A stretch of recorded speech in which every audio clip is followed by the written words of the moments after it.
क्या इस तरीके के डिफिकल्ट कॉम्प्लेक्स क्वेश्चन को आप आसानी से कर पा रहे हो? क्या आपने कॉजेटिव वर्ब सही से पढ़ा है? अगर नहीं पढ़ा है तो अच्छे तरीके से पढ़ लो। चलिए इस क्वेश्चन को सॉल्व करते हैं। कॉजेटिव वर्ब पे बेस एक बढ़िया क्वालिटी क्वेश्चन पूछा गया है। लिखा हुआ है the HR had made the assistant resubmitting all the documents after discovering eight discrepancies in the date of joining for 3 contractual employees. ध्यान से देखिएगा, अगर आप देखिएगा एक स्ट्रक्चर मिले कि कोई सब्जेक्ट हो, सब्जेक्ट क्या करे, मेड करे ऑब्जेक्ट को कुछ काम करने के लिए, मतलब यहाँ वापस से वर्ब आए।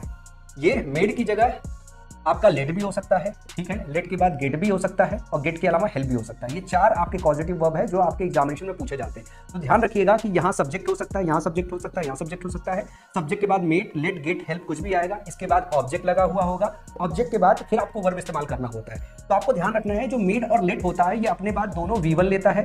जो गेट है ये अपने बाद 2 + V1 लेता है। और जो आपका हेल्प है ये V1 भी लेता है, ये 2 + V1 दोनों में से कुछ भी इस्तेमाल कर लो, दोनों सही होता है।